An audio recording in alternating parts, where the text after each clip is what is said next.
আজকের রেসিপি হলো মাছ ভর্তা, বেগুন ভাজি আর মাছ ভাজি। তো আপনাদের সাথে শেয়ার করলাম। আসসালামু আলাইকুম বন্ধুরা, কেমন আছেন? তো ফ্রিজে গিয়ে দেখি যে আমার কয়েক টুকরা মাছ আছে আর 2টা বেগুন আছে। তো আমি আজকে এগুলি দিয়ে চালাবো, কিন্তু আমাকে ভর্তা খেতে অনেক মানে মন গেছে। তো তার জন্য আজকে আমি বড় রুই মাছ দিয়েই ভর্তা করব আজকে। তো মাছগুলো আগে ধুয়ে নিলাম, তারপরে হলুদ মরিচ দিয়ে কড়া করে ফ্রাই প্যানে ভেজে নিলাম। তো মাছ ভর্তা, মাছ মানে আমি সবাই বাঙালি মানুষ মাছ পছন্দ করে, তো আমি একটু বেশি মাছ পছন্দ করি। তার জন্য বেশি একটা মাছ খাই। তো আপনার ভাইয়ারা, আমার ছেলে মেয়ে অত মাছ খায় না, আমি প্রায় মাছ খাই। তো আমাদের টাকি মাছ ছিল না, আজকে আমি রুই মাছের ভর্তা করে ভাত খাবো সেই সিদ্ধান্ত নিয়েছি। যেহেতু আজ বৃহস্পতিবার, বৃহস্পতিবার আমাদের হালকা কিছু হইলেই হয়, আর শুক্রবারে তো হয়। তো মাছটা ভেজে নিলাম, তার সাথে একটু লাল লাল মরিচও ভেজে তুলে নিলাম, যে ভর্তা করব। আর সাথে আপনাদের ভাইয়া, আমার বাচ্চা যারা খাবে, ভাজা মাছ থাকবে। তো এই যে ভেজে নিলাম সুন্দর করে, লাল লাল করে, কড়া কড়া করে ভেজে ভর্তা করে আর শান্তি মতো ভাত খাবো, সেই জন্য একদম ভেজে টেজে নিয়ে নিলাম।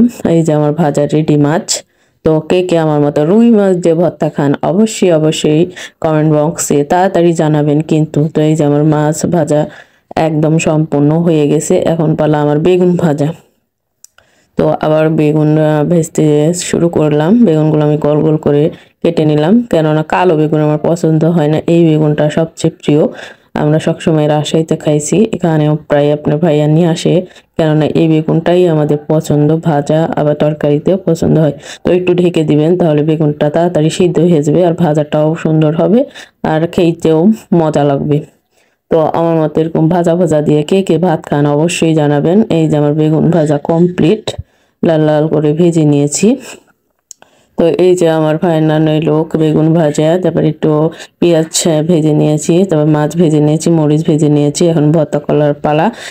তো ভর্তার জন্য আমি মাছের কাঁটাটা বেছে নিয়েছি ফার্স্টে, তারপরে এই যে পেঁয়াজের সাথে মরিচগুলো ডলে নিচ্ছি লবণ দিয়ে, তারপরে সরিষার তেল দিয়ে একটি মজাদার ভর্তা বানাবো।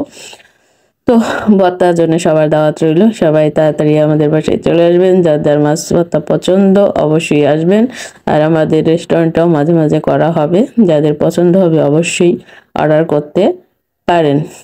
আমার ভর্তা একবার যাই খাবে, তাই আর জীবনে ভুলবে না, তারপরে খেয়ে দেখতে হবে, তাছাড়া তো বুঝবে না যে কেমন টেস্ট হলো। তো আজকের ভর্তাটা অনেক মজা ছিল এবং শুনলেই জিভেতে জল আসে। তো এই যে আমার ফাইনালি ভাত, ভর্তা এবং মাছ ভাজা নিয়ে রেডি হইলাম খাইতে। তো এই যে খেয়ে অনেক টেস্ট লাগছে। তো সবাই ভালো থাকবেন, সুস্থ থাকবেন, আমার সাথে থাকবেন, এরকম করে মাঝে মাঝে ভর্তা করে খাবেন, অনেক মজা লাগবে, ভালো লাগবে।